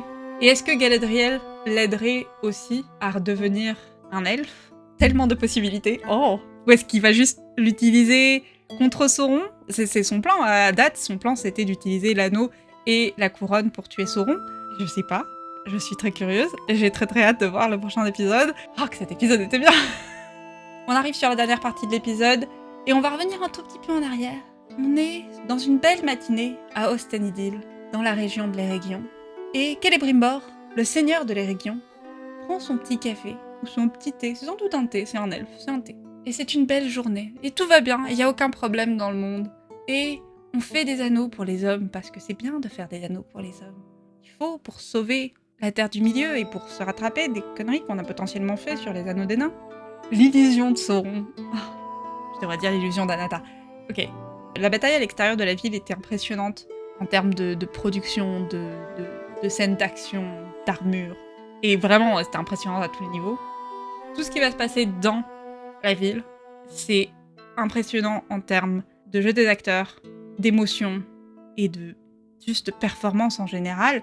Je suis extrêmement premier degré quand je dis que Charles Edwards, qui est donc l'acteur qui joue Celebrimbor, devrait, si le monde était juste, il devrait avoir un Emmy ou un Golden Globe pour sa performance, rien que dans cet épisode. Déjà pour sa performance globalement sur toute la saison, dans cet épisode, il est hallucinant. Bref, revenons à nos moutons. On a donc 9 anneaux pour les hommes mortels voués à trépasser, qui sont quasiment prêts, ils se rapprochent en tout cas de ressembler à des anneaux, et Celebrimbor donc travaille tranquillement. Il remarque à un moment donné que son marteau, que le marteau de Fëanor, manque un petit diamant. Il se met par terre, il voit une souris courir dans le coin, il trouve ça étrange. Bref, c'est pas grave. Il relève les yeux et il voit son reflet pendant une seconde dans un miroir qui ressemble pas vraiment à la tête qu'il avait juste avant. Il a l'air vachement plus fatigué, abîmé, il a du sang, il a de la suie, il a l'air maigre, etc. Mais l'illusion passe quasiment instantanément. Anatar vient lui parler et quand il regarde à nouveau dans le miroir, pas de problème, il ressemble à lui-même. Anatar vient lui demander alors comment avancent les anneaux. Il devient un poil pressant de notre ami Sauron, parce que bon, il a confiance en son plan, il a confiance au fait qu'il peut tenir face à Adar et tout ça, et il aimerait bien avoir ses anneaux quand même. Ça traîne un poil, donc il a tendance à pousser fortement Celebrimbor pour qu'il avance, et Celebrimbor lui dit oui, ça avance, et surtout le remercie pour la paix et le silence qu'il a connu ces dernières semaines qui lui ont permis de créer et de faire ce qu'il voulait faire. Et c'est marrant parce que on sent qu'il est sincère à ce moment-là, qu'il a réellement passé plusieurs journées assez paisibles. Mais même cette discussion, elle est un peu... Elle sonne un poil faux, c'est-à-dire... Je pense vraiment qu'il est sincère à ce moment-là, mais c'est les scènes d'après où Sauron ou Anatar le regardent en tout sourire en lui disant « Oh, pas de soucis, continue à avancer ». Et juste après, t'as une demi-seconde où il tourne la tête et il regarde Anatar d'un air... Il y a quelque chose qui cloche. Et je pense que oui, c'est tous les petits signes qu'il a vus. Et plus tard, quand il discute avec Galadriel, il parle du fait que au fond de sa tête, il se doutait qu'il y avait quelque chose. Mais je crois que Charles Edwards, il nous donne à voir 100% de toutes les émotions possibles et imaginables. Et donc là, on a vu, enfin, peut-être pas 100% parce qu'on n'a pas beaucoup de joie, mais là, c'est les seuls moments un peu positifs qu'on a où il reconnaît qu'il a pu travailler tranquillement sur les anneaux parce qu'il était au calme. Et ensuite, toutes les micro-expressions qu'il va nous faire, etc. C'est magnifique. Anatar ressort et évidemment, ce n'est pas finalement une si belle journée que ça à Ost-Anidil. Disons qu'il pleut des pierres enflammées et que les bâtiments ont tendance à tomber. C'est pas une bonne journée. La ville, il y a des plans sur la ville, j'en ai déjà parlé tout à l'heure, mais il y a des plans sur la ville qui sont magnifiques. Et oui, la ville est en train de se faire tranquillement détruire, la magnifique ville construite en partie par Celebrimbor. Et Anatar rejoint Myrdania et d'autres soldats qui sont très inquiets, qui demandent pourquoi est-ce que Celebrimbor n'autorise pas une contre-attaque, et Anatar ment en disant que Celebrimbor veut pas contre-attaquer, que le fleuve suffit pour les protéger. Et Myrdania lui demande ensuite « Mais qu'est-ce que tu ne dis pas de plus aux soldats ?» Et il dit que Celebrimbor a complètement perdu ses esprits et qu'ils sont désormais tout seuls. Et il lui dit quelque chose dans le genre « Non, pas tout seul, vous êtes là. Oui, merci pour sa présence et pour son aide, etc. » Et c'est marrant, j'ai commenté beaucoup sur le fait que Anatar arrêtait pas de toucher Myrdania. Il lui touche les cheveux, il lui touche le bras, etc. Et qu'à chaque fois, elle réagissait bizarrement. Et je crois que c'est là où on voit que la relation s'est inversée, où il a réussi à la corrompre, à la séduire complètement. Parce que là, c'est elle qui fait le mouvement pour aller lui toucher le bras. Et c'est petit comme élément, mais comme on voit plus loin dans l'épisode, on comprend en tout cas plus loin dans l'épisode qu'il a corrompu toute la ville et qu'il a sous son contrôle tous les gens, toute la population de l'Eregion. Je pense que c'est comme ça qu'il y arrive, par petits moments, par petits éléments et tout ça. C'est assez bien fait. On remarque que les catapultes sont tournées vers la montagne, et donc on retrouve la scène qu'on a vue tout à l'heure, où ils vont faire en sorte de pouvoir traverser le fleuve. Et Anatar dit qu'il faut se préparer à un assaut de la ville, car les orques vont bientôt arriver. Et à côté, Celebrimbor continue tranquillement à travailler dans sa forge, pas du tout endommagée par la guerre qui se passe autour de lui, dont il n'a aucune idée. Tout va pour le mieux. On voit, il y a plein de plans sur les anneaux des hommes dans cet épisode, et ils ont l'air assez classe. Et il remarque à un moment donné, à nouveau la même souris. Honnêtement, cette souris, c'est la MVP de l'épisode. Sans elle, on serait encore dans la misère. La misère est partout. Mais au moins, Celebrimbor n'est plus dans l'illusion que Sauron lui a mis dessus. Il remarque donc qu'elle se comporte étrangement, et on le voit aller mettre une petite marque sur la bougie à côté. Ce que j'ai beaucoup aimé, parce que pauvre Celebrimbor, il a pas le bon rôle dans cette histoire. C'est pas de sa faute, mais il a pas le bon rôle. Mais je trouve ça important de rappeler que c'est un personnage intelligent, et que c'est un personnage qui, malgré tout, combat Sauron. Il galère, et pour l'instant, jusque-là, il l'a pas beaucoup fait parce qu'il savait pas que c'était Sauron, mais il se laisse pas non plus faire, il combat. Quand il commence à remarquer qu'il se passe des choses étranges, il agit. Et d'ailleurs, quand Anatar revient un peu plus tard, il a une conversation très étrange où il est assis sur l'escalier et il lui dit « Non, attends, regarde la souris là. Tu vois ?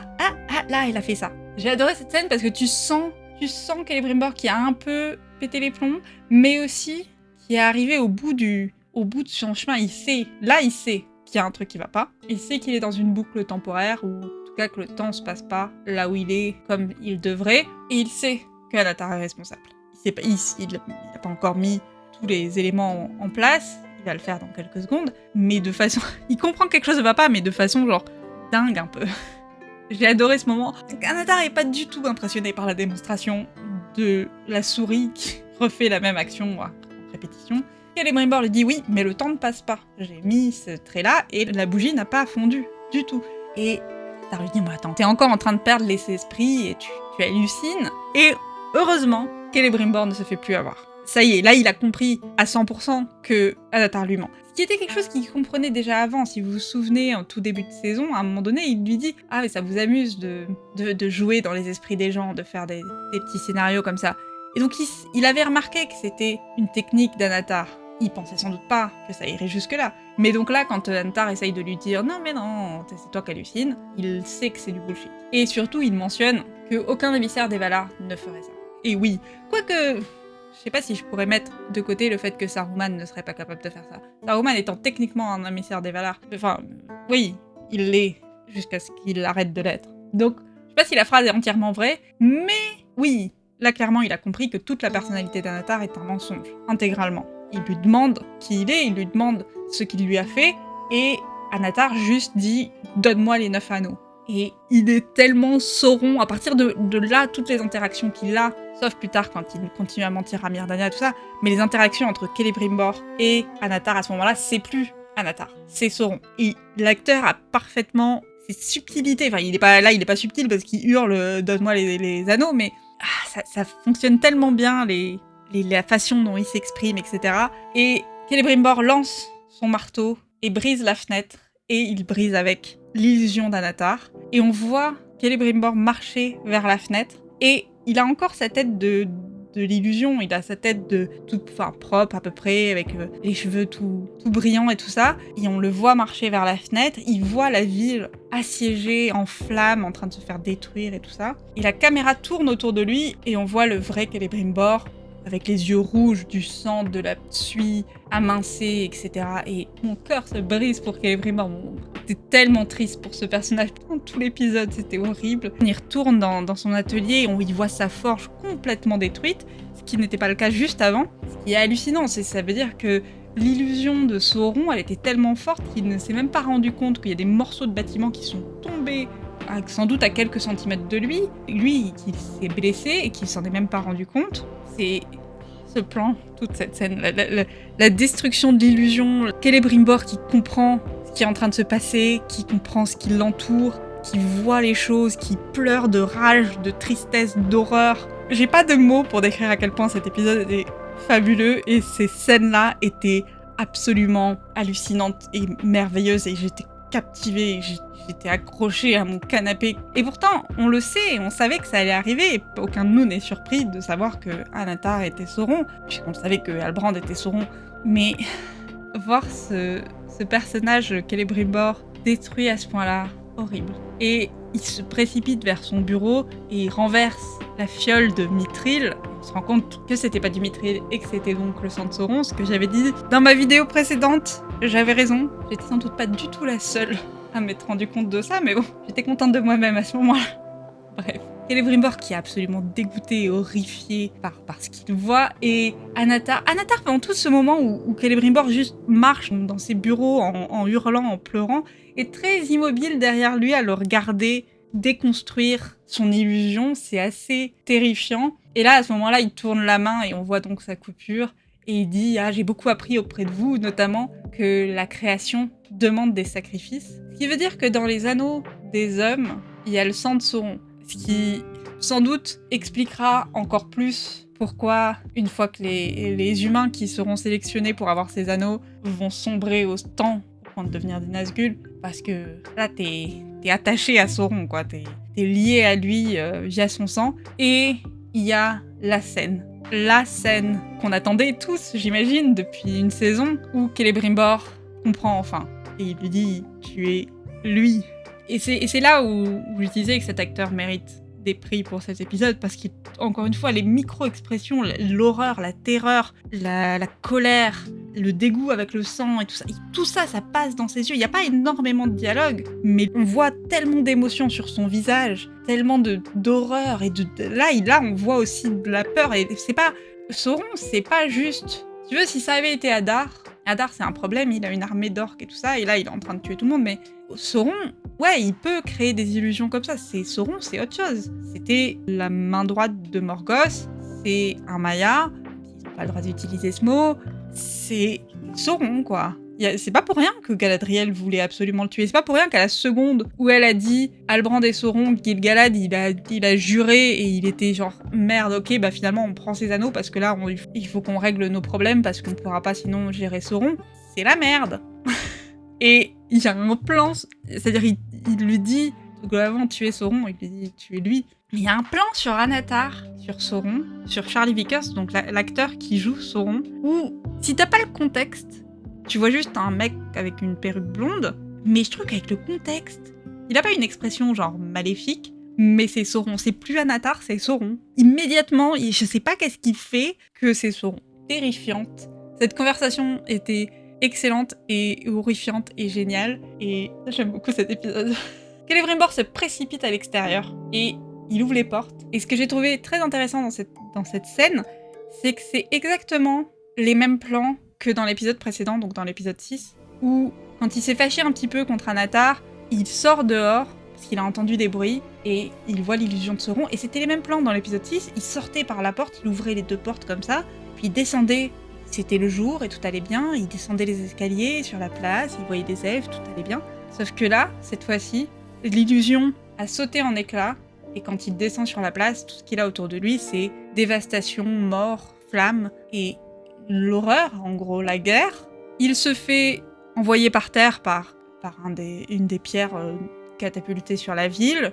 Il se relève avec difficulté et se précipite sur les murailles pour voir, j'imagine, une partie de la situation. Il cherche aussi Myr'Dania.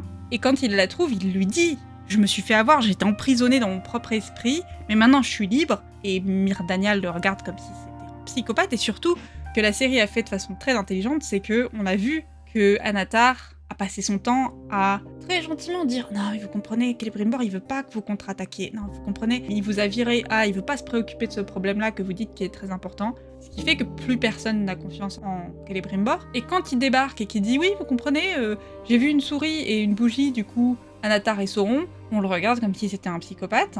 Anatar débarque. Oh, pareil, le plan derrière avec Anatar, il a le regard de Celebrimbor complètement horrifié à voir Sauron débarquer. Et il essaye de dire à ses hommes, saisissez-vous de lui, qui évidemment refusent, parce qu'ils sont tous persuadés que Celebrimbor est fou à ce moment-là. Il leur dit, coupez-lui la main, vous verrez son sang est noir. Honnêtement, là, Celebrimbor, t'as pas utilisé ton cerveau, évidemment. S'il est capable de te faire voir ou de te faire ignorer qu'il y a une guerre complète qui se passe sous tes fenêtres, il est tout à fait capable de faire passer son sang de noir à rouge. Et vraiment, tout le monde autour de lui le regarde comme s'il était fou, comme s'il avait complètement perdu tous ses esprits, et qui racontait n'importe quoi. Et c'est un petit parallèle aussi avec Galadriel qui en saison 1 passait son temps à dire non, Sauron est toujours là, et que tout le monde l'a regardé en disant non mais t'hallucines. Et là pendant quelques secondes, Celebrimbor est dans la même situation, alors que bon, la différence c'est que lui il a une preuve certaine que Sauron est vivant et face à lui, littéralement. Myr'Dania, dans toute sa gentillesse, il lui dit viens, on retourne à l'atelier et on va se reposer papy. Celebrimbor lui dit non, un peu violemment, et Sauron bouge ses petits doigts, et Myr'Dania tombe de la muraille, et elle tombe au milieu des armées des orques. Elle a pas eu une super chute, elle est pas en super état, et puis bon, l'orque au-dessus d'elle, elle finit de la tuer, quoi. Et donc on perd Myr'Dania, qui est donc troisième mort de cet épisode, des personnages qu'on connaissait un petit peu. J'ai trouvé ça fascinant, on se demandait où ils allaient avec le personnage de Myr'Dania, qui était, pour autant qu'on le sache, un personnage original. Il y avait plein de gens qui avaient des théories, les théories étant qu'elle était potentiellement Celebriane, pour les gens qui connaissent. Et du coup, je me suis dit, ah oui, non, elle est pas Celebriane, puisque là, elle est morte. Et du coup, je me suis dit qu'ils ont créé ce personnage uniquement justement pour qu'Anatar est une personne à qui parler, qui se fasse corrompre dans la ville, qu'on ait un exemple en plus de Celebrimbor pour montrer comment la manipulation fonctionnait, qui nous permet d'imaginer la manipulation sur le reste des habitants. Et ça fonctionne très bien, c'est intelligent de la part des scénaristes d'avoir construit ce personnage depuis le début de la saison. Et elle meurt de façon horrible et pas méritée, et c'est un peu triste. Celebrimbor est escorté, évidemment, puisque les soldats ont eu l'impression que c'est lui qui a lancé Myr'Dania, ou qu'en tout cas accidentellement poussé Myr'Dania des remparts, et ils sont juste interrompus pendant quelques secondes parce qu'ils entendent le bruit d'une corne, les orques d'ailleurs se retournent aussi, et oui j'ai réutilisé la même image parce qu'elle est classe, les elfes de Elrond et de Gil-galad qui arrivent et qui vont donc entamer la bataille. Il n'empêche que Celebrimbor est ramené dans sa forge et menotté immédiatement, et Sauron lui dit à un moment donné quand ils sont sur les remparts ensemble qu'il épargnera sa cité si Celebrimbor complète les 9 anneaux des hommes. J'ai trouvé ça intéressant parce qu'à ce moment-là de l'histoire, Celebrimbor ne sait pas que c'est pas l'armée de Sauron. Celebrimbor, il connaît pas Adar. À ce stade-là, lui, tout ce qu'il sait, c'est que Sauron est dans sa ville et lui ment depuis des semaines, et il est en train de se faire attaquer et sa ville est en train de se faire attaquer par une armée d'orques. Donc il a toutes les raisons de penser que Sauron peut interrompre la bataille s'il voulait. Donc quand Anatar lui dit oui, j'épargnerai ta cité si toi tu finis les anneaux. On peut comprendre pourquoi il va retourner travailler. Et il y a une discussion passionnante, surtout pour moi qui apprécie toutes les petites informations sur l'histoire de la Terre du Milieu et juste le légendarium Tolkien en général, où Sauron va parler de la torture qu'il a subie sous Morgoth. Et les points de vue différents qu'ils avaient avec Morgoth. Morgoth, il voulait détruire le monde, et Sauron, lui, il veut pas détruire le monde. Et globalement, il veut régner sur le monde, mais il pense que ça va apporter la paix et la justice sous son règne à lui. Et donc il parle, oui, des horreurs du joug de Morgoth et de torture qu'il a subies. Et Celebrimbor lui répond très justement que du coup, il a décidé de faire la même chose avec Celebrimbor. Que lui, il sait à quel point c'est horrible, cette torture-là, mais du coup, il fait la même chose sur d'autres. La logique. Et tu sens le pervers narcissique et le manipulateur qui peut pas s'en empêcher. C'est plus fort que lui, Sauron. C'est pas une bonne personne. Il essaye de prétendre qu'il est une bonne personne, mais en vrai, il n'y arrive pas. Il veut dominer le monde, et la seule façon qu'il sait comment arriver à ça, c'est de faire souffrir tous les gens autour de lui. En vrai, c'est plus fort que lui, et donc il continue à forcer Celebrimbor à faire ses anneaux. Et Celebrimbor pose enfin une question que j'ai trouvée intéressante, presque surprenant qu'il n'ait pas posé la question avant. Il lui dit « Mais pourquoi, à quoi vous allez les utiliser ces anneaux ?» Sauron parle d'apporter la paix et tout ça, bref. Comme je disais, il veut juste régner sur le monde, il s'en fout un petit peu du reste. Je pense que la version idéale du monde de Sauron, c'est tout le monde sous ses pieds, qui vit dans la boue pendant que lui, il vit tranquillement. C'est assez intéressant parce que la façon dont il parle à Celebrimbor, il a envie de cette amitié. Il a aimé l'amitié qu'il a eue avec Celebrimbor. Et il a presque du mal à comprendre que maintenant, Celebrimbor veut pas lui parler. Il a plus d'affection pour lui. Et on sent que ça fait un peu de la peine à Sauron. Et c'est fascinant. Et il présente les souffrances qu'a subies Celebrimbor ces dernières semaines comme la faute de Celebrimbor. Il dit que c'est à cause de son obstination. Ça l'a forcé, Sauron, à le manipuler, à lui faire du mal. Tuer les gens autour de lui, à créer la situation dans laquelle il est. Et Celebrimbor a une phrase excellente qui est « Vous êtes vraiment le grand trompeur, the great deceiver en anglais. » Il arrive à se tromper lui-même, à croire lui-même qu'il est justifié dans sa démarche. J'aime vraiment ce Celebrimbor qui comprend maintenant à qui il a affaire et qui se fait pas embobiner à nouveau. Là, il peut plus se faire embobiner, il sait, il comprend probablement mieux que n'importe qui ce dont est capable Sauron et ce qu'est Sauron profondément. Et super dialogue entre ces deux personnages. J'apprécie vraiment tous ces moments. Et Anatar finit par partir en disant à Celebrimbor évidemment de terminer les anneaux.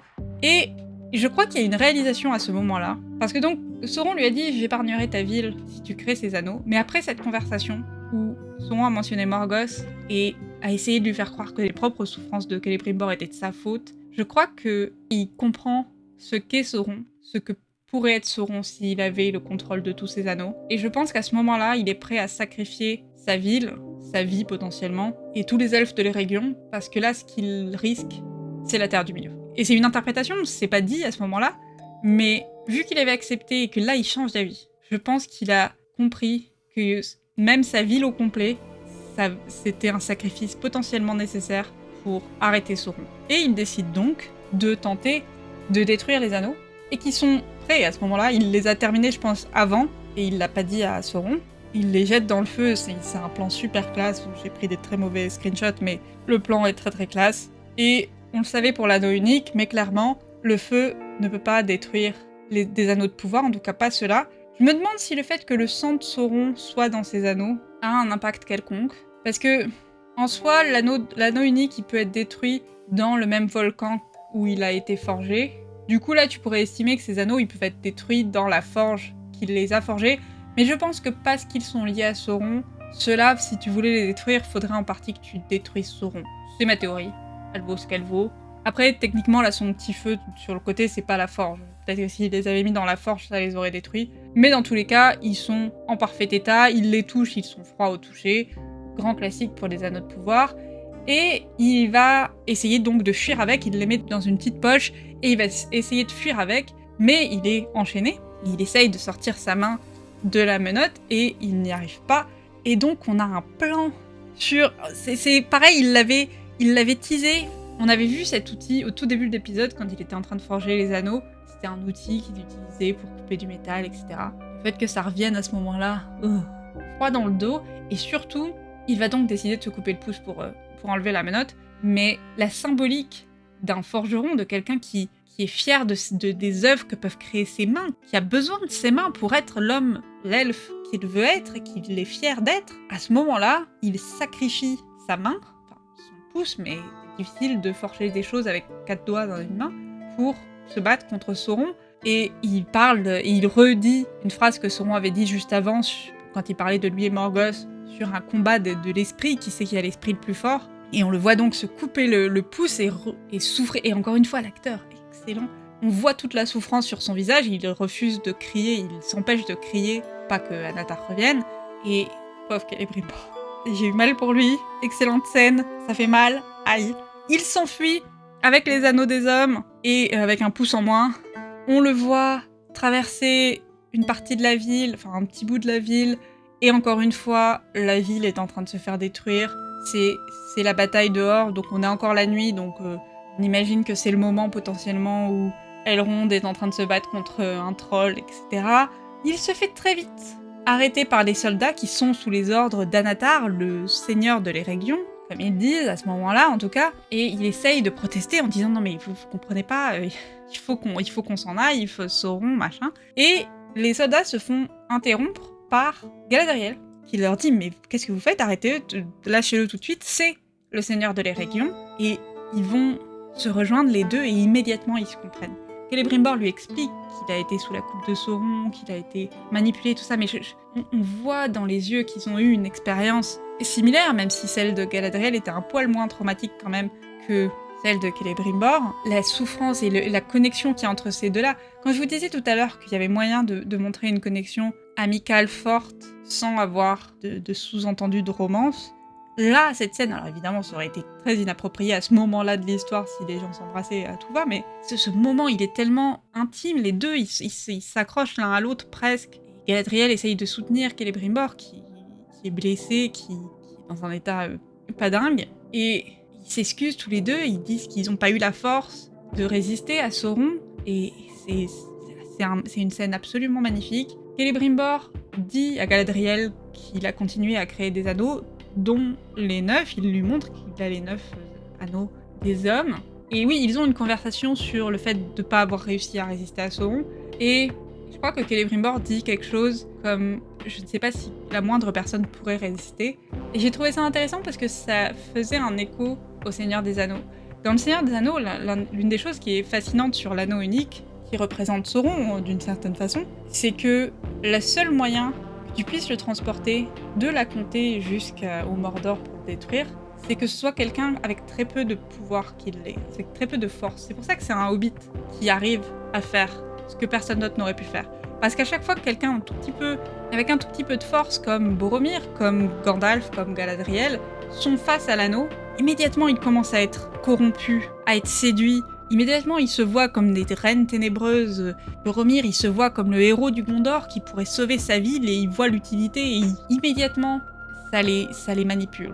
Parce qu'ils ont du pouvoir. Et là, Celebrimbor va parler du fait que peut-être que personne n'a la force de résister à Sauron, mais que c'est pas forcément une question de force. Exactement ce qu'il dit, parce que je trouvais ça intéressant, ça, tout son dialogue. Et puis, pendant qu'il parle, en plus, on a des plans, des gens en train de se battre, etc. C'est une magnifique scène. Et il dit exactement « Ce n'est pas la force qui vainc les ténèbres, mais la lumière. Des armées peuvent se lever, des cœurs faillir, cependant la lumière subsiste, et elle est plus puissante que la force. Car en sa présence, les ténèbres doivent s'enfuir. » J'aime beaucoup, ça sous-entend plein de choses, ça sous-entend aussi que ça va passer, les horreurs vont passer, la lumière reviendra, etc. Et surtout, moi, ça m'a fait penser que dans Le Seigneur des Anneaux, Galadriel fait cadeau à Frodo d'une fiole qui contient la lumière de l'étoile d'Erendil, avec quoi il va combattre notamment Shelob, etc. Et j'ai trouvé ça fascinant. Galadriel, elle a plein de thématiques autour de la lumière dans son personnage. Ses cheveux ont attrapé la lumière des arbres de Valinor, etc. Et peut-être que, encore une fois, ça fait partie, je pense, des éléments qui, dans cet épisode, ramènent Galadriel sur le droit chemin un petit peu, et lui rappellent ce qu'elle est, Et que ce soit Celebrimbor à ce moment-là où lui, il comprend ce qu'elle a vécu, puisqu'il a vécu une version pire de ça. Et il s'est fait avoir, et il dit que c'est en partie de sa faute. Il dit que comme elle, il savait un petit peu qu'il y avait quelque chose qui clochait avec Halbrand, avec Anatar. Mais qu'il l'a ignoré parce qu'il voulait ce que lui apportait Anatar. Et elle a ignoré Halbrand parce qu'elle voulait ce qu'il lui amenait Halbrand. Et donc, tous les deux, ils se comprennent. Et le fait que Celebrimbor lui dise « Non mais de toute façon, on n'aurait pas pu résister, mais il y a autre chose. C'est peut-être quelque chose d'autre qu'il nous faut, c'est de la lumière pour vaincre Sauron. » Je pense que c'est important pour la suite de ce personnage-là. Et c'est un très beau moment de Celebrimbor qui reprend de la contenance. C'est-à-dire qu'il a été faible et il s'est enfoncé dans les ténèbres tout le long. Et là, enfin, en voyant Galadriel, en entendant enfin quelqu'un d'autre accepter que oui, il a raison, que Anatar et Sauron, et qu'ils se sont fait avoir, ces deux personnages se sortent du sort de Sauron et se sortent un peu des ténèbres et redeviennent les vrais seigneurs elfes qu'ils sont, je trouve. J'ai beaucoup aimé. On entend du bruit dans la tour, on comprend que Sauron a découvert que Celebrimbor avait fui avec les anneaux, et Celebrimbor donne les anneaux des hommes à Galadriel et lui dit de fuir, en partie parce que il dit qu'il est le seigneur de l'Eregion et qu'il a fondé cette ville, qu'il veut rester là, et il va retarder Sauron pour donner le temps à Galadriel de fuir. Encore une fois, c'est le retour du vrai Celebrimbor, j'aime beaucoup, même si je pense que ça va pas bien finir. Et donc Galadriel a récupéré les anneaux des hommes, et elle va s'enfuir, mais encore une fois, de la même façon que j'avais pas vu Adar récupérer un des anneaux des elfes, j'avais pas vu Galadriel, à aucun moment, dans les options de cette histoire, récupérer ces 9 anneaux-là. Parce qu'on sait que les 9 anneaux, ils vont finir avec Sauron et que Sauron va les donner à des hommes. Mais comment ? J'adore ne pas savoir. J'ai tellement hâte de voir la suite. Je suis fascinée par 100% de tout ce que je vois. Sauron cherche les anneaux, il retourne l'atelier de Celebrimbor dans tous les sens.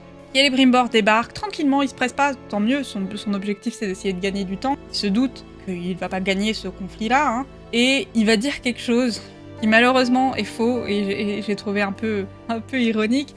Il dit quelque chose à Sauron qui ressemble à « tu ne mettras plus jamais tes doigts sur des anneaux », ce qui, non seulement on sait que d'une façon ou d'une autre, il va récupérer les anneaux des hommes, mais aussi qu'il y a au moins un anneau qu'il va toucher à nouveau, puisqu'il va créer un autre anneau. À un moment donné, je sais pas quand, j'ai tellement hâte de voir la suite. Tout ce qui se passe était génial, c'était tellement bien. Et les soldats se mettent en avant et menacent Sauron, mais c'est vraiment là qu'on comprend, même si c'était sous-entendu pendant tout l'épisode, tous les habitants de la ville de Sunnydale sont sous sa coupe, sous son charme, peu importe comment on veut le présenter, mais donc il peut les contrôler. Sauron peut pas contrôler tout le monde avec ses petits doigts, hein, mais c'est juste que là, il est dans la tête de tout le monde, et donc les soldats retournent leurs armes les uns contre les autres et meurent. La fin de ces soldats-là. Le dernier soldat encore debout essaye de s'en prendre à Sauron. Sauron le trucide très facilement, et il est vraiment Sauron. C'est Sauron. On a eu Anatar toute la saison. La saison dernière, on a eu Halbrand, avec des petits moments, dans les 2 saisons, on avait des petits moments où Sauron, il était là, un petit peu en arrière, mais là, dans cet épisode, et à ce moment-là en particulier, bah, c'est juste Sauron, quoi. Et je suis à fond, et je suis à 100% partante, et je veux le prochain épisode tout de suite, maintenant. C'était un excellent épisode. C'était un épisode hallucinant, à tous les niveaux. En termes d'action, on avait de très bonnes scènes de combat. Les batailles étaient violentes, étaient boueuses, étaient sales, et c'était bien, c'est ça qu'il faut. Et les dialogues entre Adar et Elrond, parfait. Tout entre Celebrimbor et Anatar Sauron, extraordinaire. Durin, ça m'a fait plaisir de le revoir, je suis très triste qu'on finisse là où on en est, et je sens que le prochain épisode va être très douloureux aussi. Je trouve que cet épisode était exceptionnel. Tout à l'heure, en intro de cette vidéo, il y a donc 6 heures, j'ai dit que 99% de l'épisode était excellent. Mon 1%, c'est ce baiser entre les deux, là. Mais sinon, tout le reste, fabuleux. C'est excellent. C'est pas tous les épisodes que je dis que c'est excellent. Ok, j'aime bien cette série, globalement. Je la trouve très bonne, avec des petits moments qui pinaillent dessus, où je trouve que ça pourrait être mieux. Mais en général, je trouve la série plutôt bonne. Là, cet épisode qui nous avait teasé, ils nous l'avaient construit. Je pense que c'était nécessaire aussi, toute cette construction qu'ils ont fait pendant les 6 épisodes précédents. Ça nous a permis d'arriver à ce stade où cet épisode était délicieux de bout en bout, et aussi émotionnel et aussi intense. Je me demande ce qui va se passer dans le dernier épisode. Je pense qu'il y aura moins d'action et plus d'émotion encore, parce que on a... Qu'est-ce qui va se passer entre Celebrimbor et Sauron ? mal barré pour Celebrimbor. Qu'est-ce qui va se passer entre Elrond et Adar? C'est mal barré pour Elrond. Est-ce que Arondir est toujours vivant? Il a intérêt. Comment est-ce que Galadriel va fuir et où est-ce qu'elle va fuir? Comment est-ce qu'elle va récupérer son anneau et est-ce qu'elle le récupère dans le prochain épisode? Où est Gil-galad? Est-ce que Gil-galad va sauver Elrond de Adar? On n'a pas vu la conclusion de Gil-galad, on l'a vu partir se battre, et puis ensuite on était sur Arondir Adar et Elrond Adar, mais on n'a pas vu ce qui s'est passé avec Gil-galad, donc potentiellement il va fuir avec le restant de son armée qui ne doit pas être très nombreuse, et on ne sait pas où ils en sont. Moi j'ai quelques éléments de là où ça pourrait aller à cause des textes, mais en vrai on a tellement... C'est pas tant qu'on a dévié du texte, c'est qu'ils ont rajouté des éléments qu'on connaissait pas parce qu'il n'y a pas énormément de détails, et c'est fascinant et j'ai très très hâte et c'était excellent. J'espère que vous l'avez aimé cet épisode. En tout cas, j'espère aussi que vous avez aimé cette vidéo, j'espère que vous avez trouvé ça enrichissant. Je fais de mon mieux, je sais pas, je blablate. Si ça vous divertit le temps que vous faites votre vaisselle ou que pendant que vous bossez, tant mieux. En tout cas, merci beaucoup de m'avoir écouté et on se retrouve la semaine prochaine pour le final de Rings of Power. À très bientôt. Bye!